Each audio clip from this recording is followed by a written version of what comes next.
Thank you.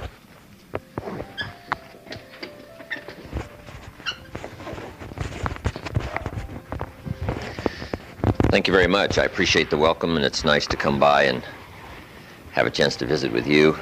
Claude and I do go back a few years, and it's nice to be invited back. I did 3 lectures here last year, and it says something to be invited back. Maybe it doesn't say everything, but it says something. Maybe it says, let's give him one more chance, see if he can pull it out this time. It's nice to see all of you. How many of you, this is the first time you've seen me? Can I see your hands? Okay, most of you. Some of you I recognize have been back a few times the last few years that I've been coming to Phoenix. But I appreciate being invited to come and spend some time with you. I just got back from Australia, my 9th lecture tour of Australia, and got to see the America's Cup in Perth. Unfortunately, it's in Perth. But in 1987, we're going to go back and get it, right? But life's been good to me, and after being single 10 years, last year at the Crystal Cathedral in Garden Grove, California, I got married and got somebody now to share the rest of my life with. So, what a fascinating journey for me. And now to have the opportunity to be invited to come by and share some of my thoughts with you and see if I can't invest some of my ideas in your better future. And then if I meet you a year from now, 10 years from now, you might say, the day you came by and talked to us was a good day for me. It gave me some ideas to try. And so that's what I'd like to do in the next few minutes, and the time we've got is to give you what I think are some major things that can help in putting your life together, some things at least to consider. I don't have all the answers on how to do well, but I've got some I'm using and I'm practicing, and it's working well for me, so let me just share with you my experience.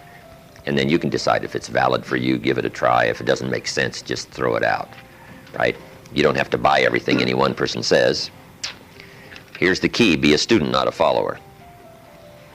Be a student, not a follower. Somebody says, I read this book, should I follow? And the answer is no. Read at least 2 books and make up your own mind.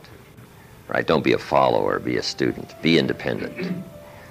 Take advice, but not orders. Only give yourself orders. Make sure what you finally do is the product of your own conclusion. That's what university's for, to debate all the ideas, not just to buy them all, debate them all, and then decide what's best for you, where to go from there. But university's a great place to hear an exchange of ideas on a wide variety of major life topics, and that's what it's all about, taking the time to go through it. Now, what I'd like to give you is what I think are the 5 major pieces to the life puzzle.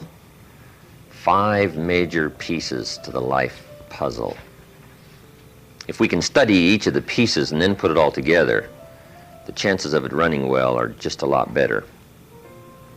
Mr. Schoaf gave me a simple formula when I first met him, and let me give it to you. He said there's usually about a half dozen things makes 80% of the difference.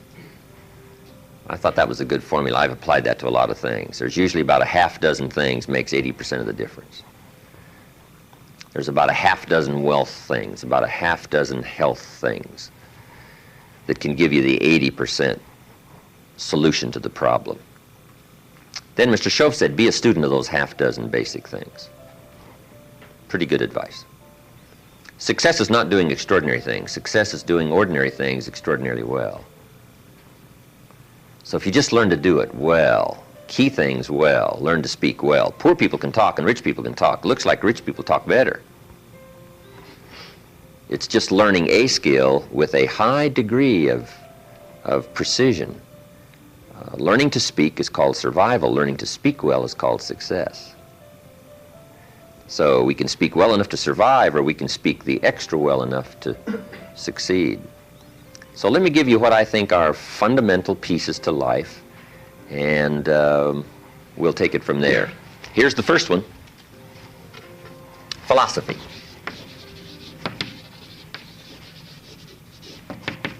Pretty well-known word on the university campus, philosophy. Philosophy, in very simple terms, is simply what you know. And what you know greatly affects how your life works out. We might also add, what you don't know greatly affects how your life works out. The idea you miss could be the missing number in trying to put the numbers in the lock. So, what you don't know will hurt you, to correct an old cliche. And to correct another one, ignorance is not bliss. Right? It's important to know. It's important to get the information. Now, we do something very important with what we know. We weigh it. That's another good word. We weigh. In our leadership series, we teach aspiring entrepreneurs, weigh everything before you do it, before you buy it, before you try it. Make sure you weigh it. Everything you get ready to do, you got to decide whether it's a major or a minor, and you don't want to give minor things major time. You don't want to give something insignificant significant amounts of your energy. So we simply use the phrase, weigh before you pay. Sophisticated people learn to weigh everything. And what we all need is a good set of mental scales to weigh everything. What if you got information and your mental scales were off and insignificant things to you were significant? Wouldn't that be a major handicap the rest of your life? When you weighed something, important things weighed unimportant, we would call that a great handicap. So it's very important to weigh everything properly, and that's the reason for sermons and songs and lyrics and lectures and seminars and conversations and professors and teachers. And it's one of the reasons why we converse with each other, and we debate and we think about and we ponder and we perceive and we weigh and we try to find out where the values are. Because you don't want to proceed and give big chunks of your life to something that's insignificant. Okay? So we get information, we weigh it, then we come to conclusions. These are just some key words. Conclusions about values. Big question in forming your life, where are the values? What is important? What should weigh heavy on my mind and I should give it significant time and significant energy and significant money? Okay. So all of this stuff, this is our thinking process. Shoaff said to me, poor thinking habits keeps most people poor. Not poor working habits. Most people work hard, but they don't think hard. They don't use their mind to really try to perceive where the values are so that they don't waste any time. It's easy to spend big chunks of your life on insignificant things, unless you can weigh it better. Our mind.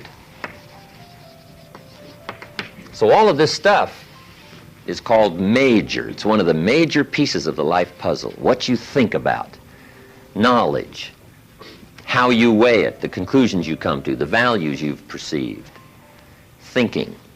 If you really want to help somebody change their life, you have to start changing their mind, change their philosophy, change how they think. Somebody says, well, just motivation, that'll do. And the answer is no, motivation won't do it. If a guy's an idiot and you motivate him, you got a motivated idiot, right? Say, no, that's not what it takes. Now, it's very easy to make errors in judgment. Errors in judgment. I'm now teaching people, even after they're out of school, university, college, they should read at least 1 or 2 books a week.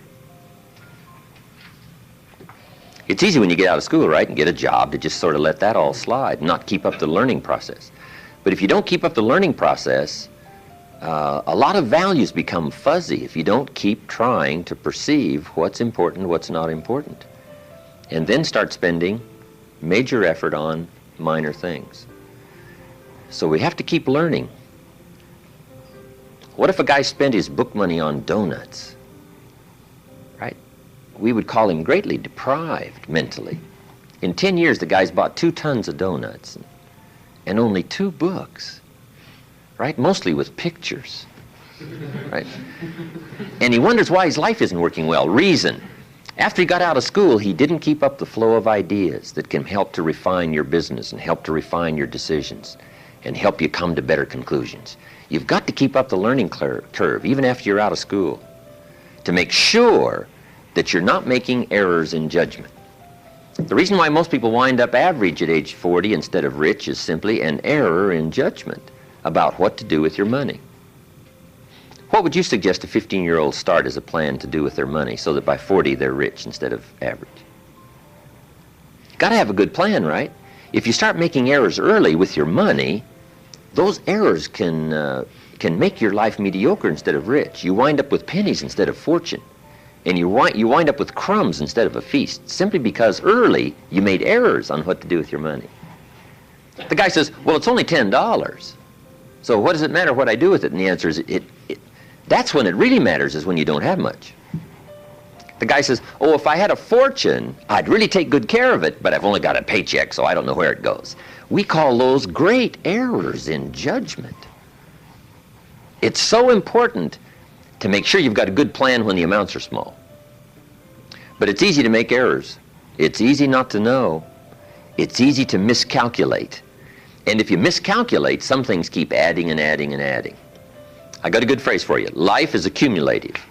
Good phrase to know. Life is accumulative. Our errors either accumulate into what we don't get, or our wise decisions accumulate into what we do get.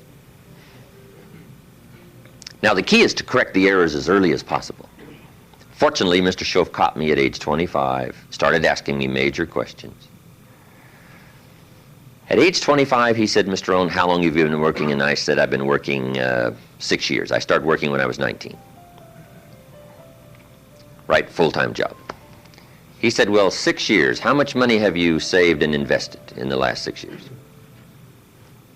I said, not any.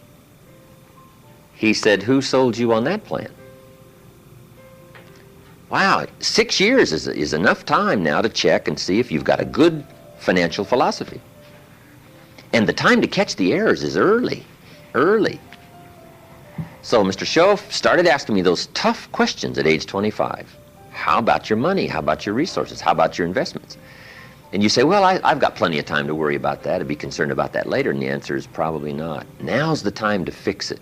Wherever you hear the good information, that's the time to start fixing it. So we're teaching kids now a good wealth philosophy. Starting at age 15 will make you wealthy by age 40, 45 at the latest if you're a little slow. Start doing wise things with your resources. When would you suggest people should do wise things with their resources? Answer, as soon as they get the better information. Now, you can't do what you don't know, but the key is to keep learning so that good ideas keep occurring to you. Now you can do more wise things, okay? But philosophy is where it all begins, what you know. Now, to know wise things, you simply have to study, as you're doing. Keep up the reading, keep up the conversations, keep up the listening to lectures, keep going through the information, keep stashing it away, taking the notes, right? There's no better way to adjust your philosophy than to have a continual flow of ideas. But that's the first piece of the life puzzle, philosophy. Now, here's number 2. Philosophy determines attitude. Attitude is simply how you feel. First, what you know sets the sail of your life. Now, how you feel starts taking you there. Attitude. Now, there's all kinds of ways to feel, right? You can feel good or you can feel bad.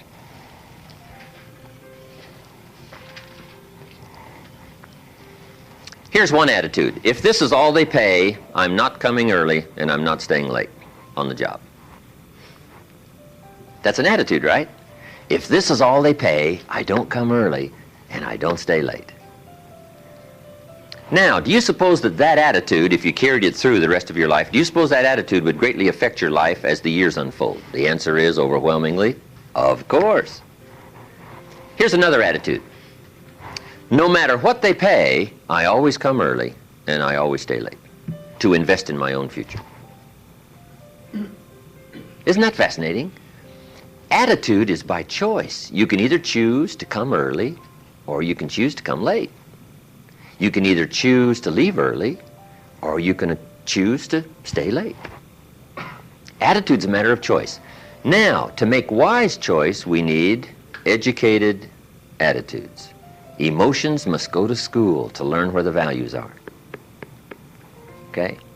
Good phrase. Emotions must go to school.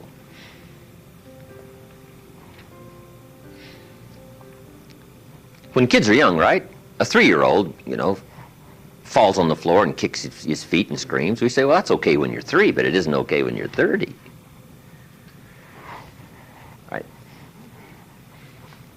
As a little kid, right, you can retaliate and punch somebody out, but when you're 23, we say, No, no. You got to learn now to take that emotion and send it to school and find out where the values are. It's okay to feel strong, but you've got to learn to restrain yourself in a society if you want life to go well for you.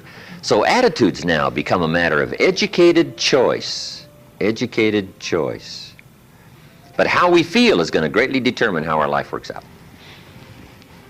Now, it's how you feel about a variety of things. Let me give you that list. Number one, it's how you feel about the past. Now, when you're young, you haven't got that much past to feel about, but I'm sure you've had some ups and downs. You've had some wins and losses, right? You wouldn't have arrived here if you hadn't have done fairly well, and I'm sure everybody has also arrived here with some already pretty tough things you've had to face and decisions you've had to make. Who knows what a variety of stories there are here? I'm sure if we knew some of the stories, we'd, shut mine down and listen to yours. There's probably some fascinating stories here already, some things you've been through.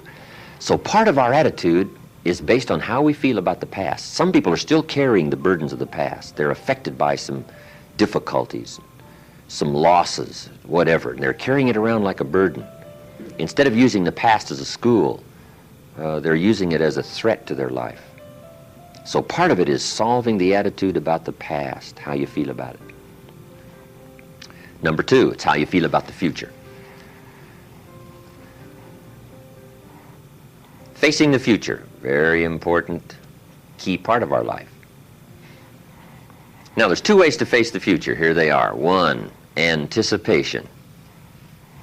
That's one way to face the future, anticipation.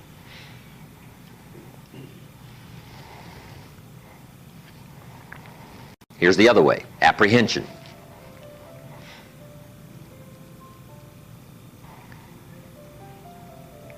Now, most people face the future with apprehension, primarily because they bought somebody else's view. They don't have their own future well designed. So in the absence of having your own future well designed, you have a tendency to be persuaded to buy somebody else's future. Here's what's going to happen, here's what's going to happen. Boy, it's easy to let your days be clouded by all of that. So some days, somewhere along the line, you've got to start settling for sure how you feel about the future. And how you feel about it greatly determines what you do. If you don't feel good about the future by having goals set, you take what we call uncertain steps. It's difficult to be confident about the day if you don't have your future well designed. So here's one of the keys to do about your future. Set goals, write them down, design the future. Where do you want to go? What do you want to do? What do you want to be? What do you want to see? What do you want to have? What do you want to share? Even if it all changes 12 months from now, the key is to start making a list now. The cities you want to visit, the people you'd like to meet, your health goals, your investment goals, all that stuff. Start writing it, putting it in a journal somewhere. And let it all change as time unfolds. Something that you think is very important right now, 2 years from now, you'll say, that was kind of foolish. How come I thought that was so important, right? Because you'll grow beyond that. But right now it's important to get as clear a picture as you can of the future. Set your dreams, set your goals. Because it's important. How the day goes is greatly determined by your confidence about the future. Now here's another attitude. It's how you feel about each other. It's how you feel about society and the community and the country. It's very important. It's not that difficult to be a cynic. And cynicism greatly influences how your life works out. But it's also important to understand that if you want to do well, it takes all of us to help each of us. Good phrase. It takes all of us to help each of us do well. You can't succeed by yourself.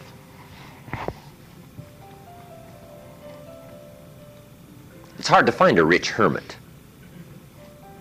But you can't succeed by yourself. You need a market. You need a society. We need each other's ideas. We need each other's collective ideas. Collective participation in the marketplace, society. Okay? So how we feel about each other, very important. Now here's the big one. It's how you feel about yourself. How you feel about yourself. Self-esteem, understanding your own value. Boy, if new discovery starts to unfold for you, that you've got the brains, you've got the talent, all you need is instruction, all you need is some coaching, all you need is some help, all you need is some advice, some experience, If you're headed down the wrong road, hopefully somebody's already been down that road where the bridge is out. And they come back saying, don't go this way anymore, the bridge is out. So we take somebody else's advice and we say, wow, I'm glad you came along, I'm heading down this road. So learning from other people's experiences, picking up all the ideas so that we can feel good about ourselves. You've got the talent, you've got the skill, that's what university's for, school is for, is to help guide all this available potential.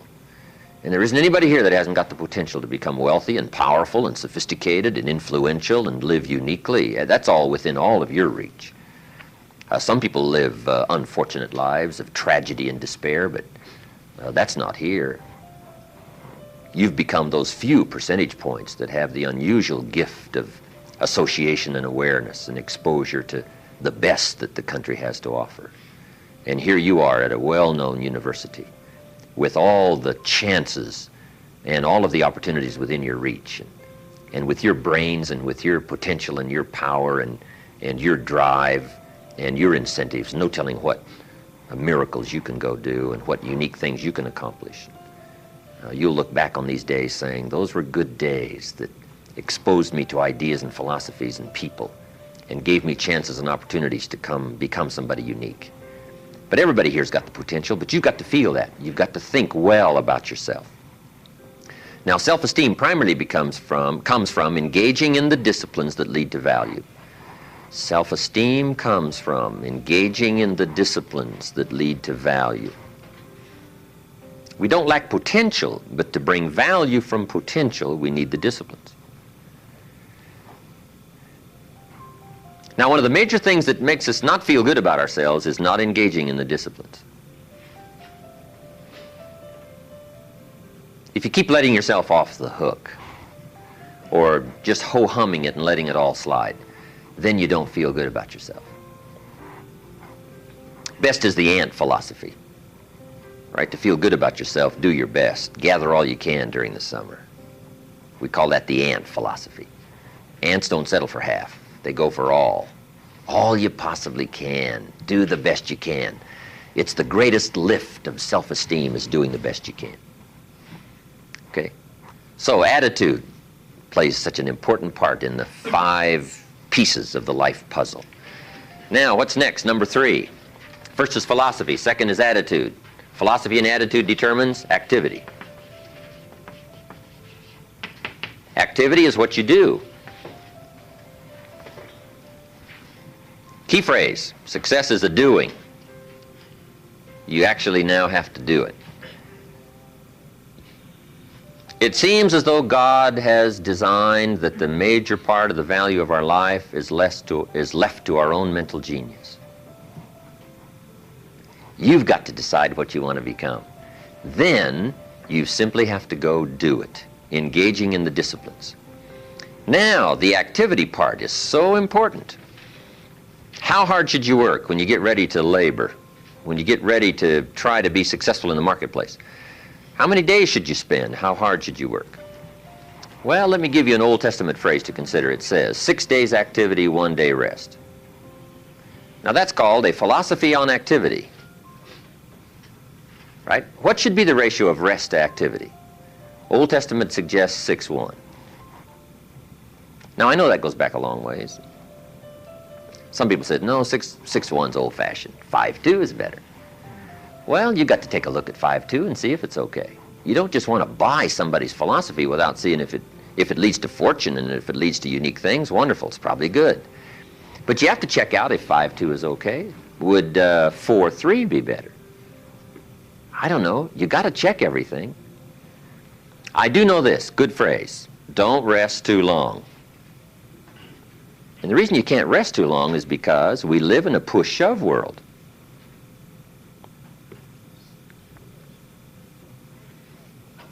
Key phrase, it's a push-shove world.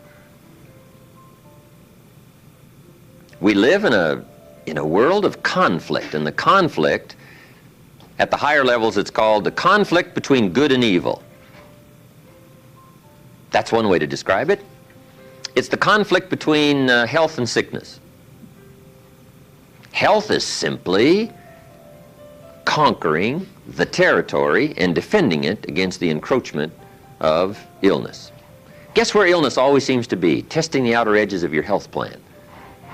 It's push-shove world. So you can't relax too much and you can't rest too long. If you rest too long, the weeds take the garden. And if you don't think so, we call you naive. I got a good point for you. Make rest a necessity, not an objective. The objective of life is not to rest. The objective of life is to accomplish, to growth, full accomplishment, test the outer limits of your abilities. That's what life is all about. See what all you can do. That's what life is all about. See what you can do with the seasons and the soil and the seed. See what you can do with your brains. See what you can do with your talent and your gifts and your skills. That's what life's all about. See what you can do. Now, we need rest, but you must make rest a necessity, not an objective. If you make it an objective, you start falling into what we call the average syndrome, right? People who live mediocre lives are always looking forward to getting off. Successful people are always looking forward to getting on. Successful people don't want off. They want on. They want to get on with the job. They rest only enough to gather strength. So consider that in your argument, in your debate on how hard should you work. Let me give you another Bible philosophy. My parents made sure I was a pretty good scholar by the time I was 18. And I'm an amateur on the Bible. But here's another good philosophy. Whatever your hands currently find to do, do it with all your might. Whatever you're doing, do it with all your might. We call that philosophy on activity. How hard should you work? As hard as you can in the time allotted to labor. In leadership management lectures we teach, when you work, work. When you play, play. Don't play at work. And don't work at play. Right? Make best use of your time. When you're working, pour it on. And when you're playing, have a good time. But don't play at work. Okay? So, activity, very important piece in this whole life puzzle in working. So, you've got to test how hard you can work. Part of it is physical, your own physical limitation. Some people can take 14 hours, no problem. Some people 10 stretches pretty much their physical limitations. So everybody has to sort of decide how hard you can work, how much time you can put in. When you come to university, right, you got to sort of find out how much workload you can handle, how many classes can you go through, how much can you unravel, how many study hours do you need, how much effort have you got, when are you going to run out of gas, right, and you need to replenish the supply. So we all have to study our own activity habits. But let me give you what I think is the best philosophy. It is simply do the best you can. In activity, we call it doing your best. That's all we ask. Simply, your best.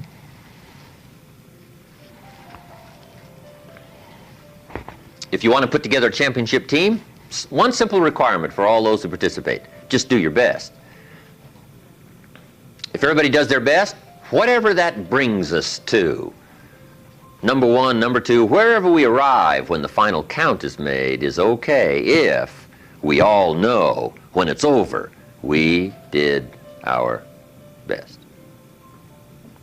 A man asked me one time, he said, I'm making about $50,000 a year, isn't that enough? What would you tell somebody? A businessman said to me. He said, my kids aren't starving, and he said, I got my bills paid, and he said, we're doing pretty good, and I'm making about $50,000 a year. Isn't that enough? He asked me. What do you suppose I told him? I said, yes, it's enough if it's the best you can do.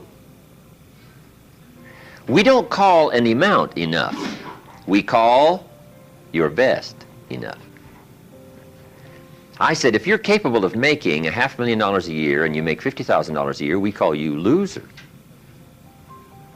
And we don't call you loser because of the difference between 50,000 and $500,000. We call you loser because you're not doing your best. If you do your best and you make $10,000 a year, that's enough. If you do your best and you make $1 million a year, that's enough. Enough is not the difference between 10,000 and $1 million. Enough is simply doing the best you can. So that's the key to the good life. When the day is finished, if you say, did I do my best? And if I'm not doing my best, why not? Have I got some errors in my philosophy that says, hey, half effort's okay, just slide by, ho-hum it, cross your fingers, and everything will work out, hopefully. Say, no, I don't want to take those kind of chances. I don't want to drift. Okay? So activity. Just put a big question mark on activity and say, here's a major piece of life to keep checking. Make sure I'm doing my best. That's all I require, my best. A group of psychiatrists asked me to come and lecture for them in Los Angeles one time, which I thought was interesting, since I only went to 1 year of college. And then in the middle of my lecture, I had the audacity to say, ladies and gentlemen, let me tell you what I think most messes with the mind. They said, what do you think most messes with the mind? I said, I think what most messes with the mind is simply doing less than you can. It sets up all kinds of psychic problems, doing less than you can. Guess when you really feel good about yourself? When you've done the best you can. You don't even have to win the full prize if you do the best you can. We call that the ultimate winning, doing the best you can. Wow, there's nothing like the soaring self-confidence that comes from putting out what we call full effort. In whatever you do, it's called full effort. Okay. So, activity. Now, activity leads to what? Number 4. Philosophy, activity, attitude leads to number 4. Results.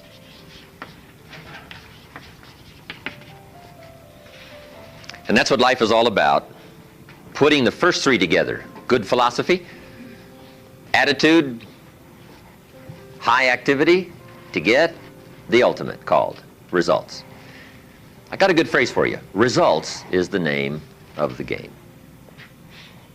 Productivity.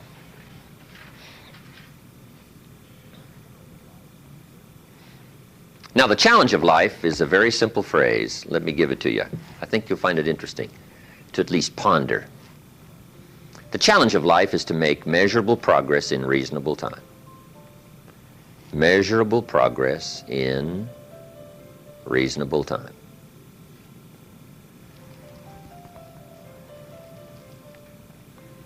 First, we don't want to be unreasonable with time. If you and I agree to do something, 5 minutes later I'm asking you, how are you doing? You say, I haven't left the building yet. You can't ask in 5 minutes. 5 minutes is too soon. That's unreasonable. Now, if I don't ask you for 5 years, we call that too late.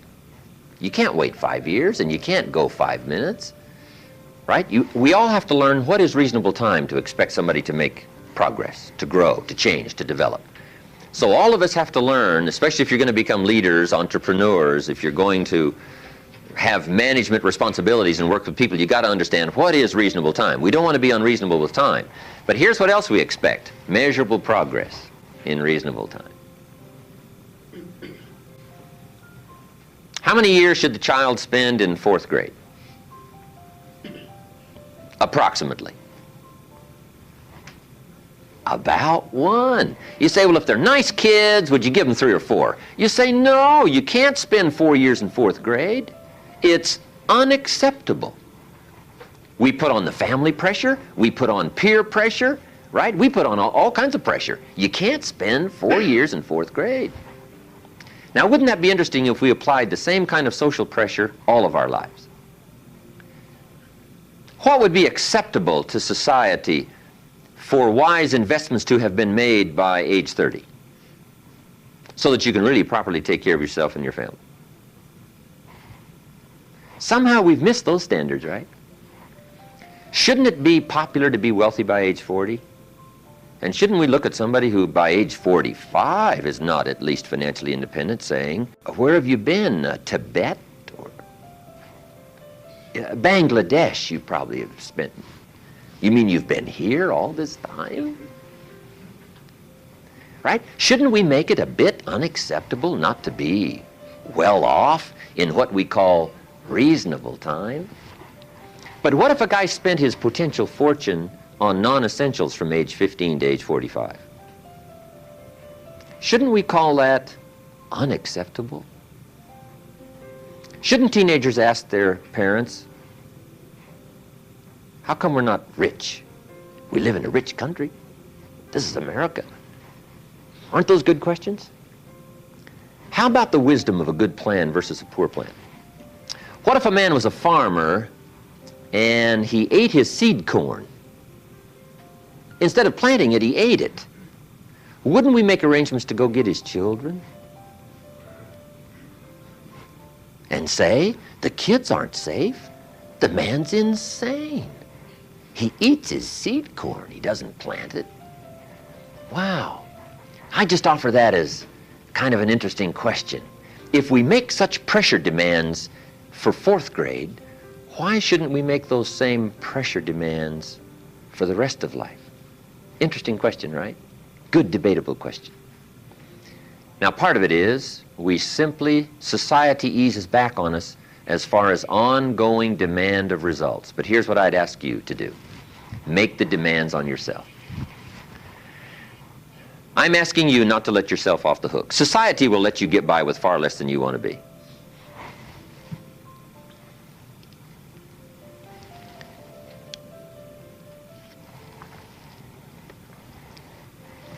When you get out of university, how many books will the community demand that you read every month? Approximately. About none. So if you're going to do the extra reading, guess what? You've got to develop that philosophy and put that pressure on yourself. But what I'm asking you to do is take a good look at results. Now, another reason why we look at results at age 25, results at age 30 on a wide variety of things, health and wealth and culture and sophistication and lifestyle and uniqueness. We keep checking all those results. Here's why. To see if there's any errors in activity. Guess how easy it is to make errors in activity? It's easy. We teach in our leadership series, don't mistake movement for achievement. Boy, sometimes it's easy to be faked out by being busy. The guy's busy 10 hours a day, but he's going in figure eights. The guy's not making progress. He's stalled, but he's busy. And he thinks being busy is going to do it. Say, no, you got to be busy doing the right things. So maybe you need activity fixed. Maybe you need attitude fixed. Who knows? The guy who says, since they don't pay well, I come late and leave early. We say, John, that's going to affect you all your life. And you've probably got the results to show it. Or maybe we need a correction of philosophy. That's why we check results. Now, here's the last piece in the life puzzle. It's called lifestyle. Lifestyle is simply how you choose to live.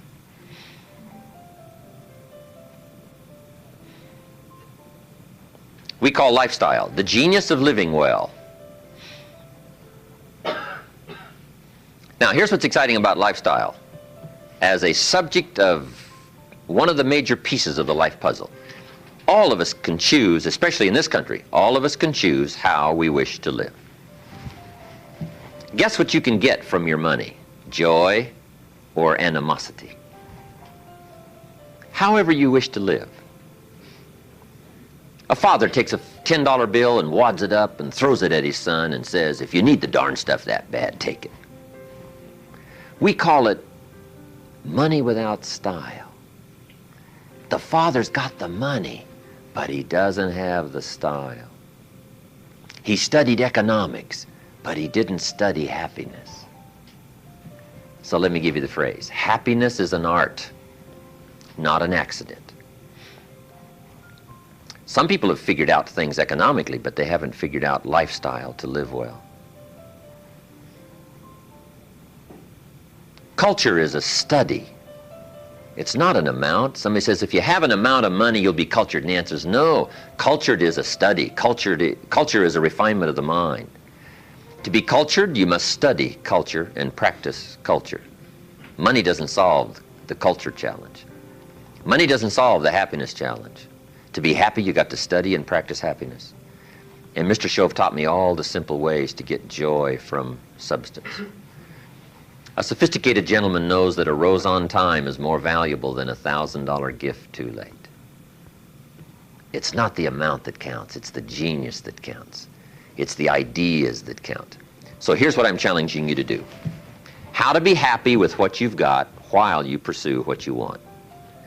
And I'll give you time to make a note of that phrase because I think it's so important to wrap it up. how to be happy with what you've got while you pursue what you want. So I would challenge you in the last piece of the life puzzle, find ways to live uniquely.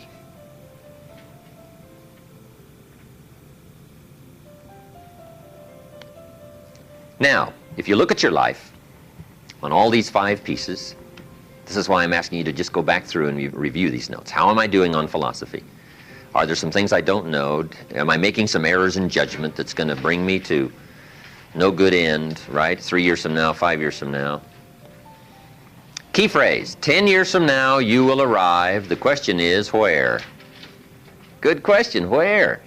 And the follow-up is, now's the time to fix the next 10 years. Now's the time to fix the next 10 years. And hopefully with the discussion of these 5 subjects, we've given you some viewpoints, at least from my experience. And hopefully I've done a little coaching here today, and you can take these subjects and debate them and talk about them and think about them, and they'll help you with life in the future. Thank you for your attention. I appreciate you inviting me to come by.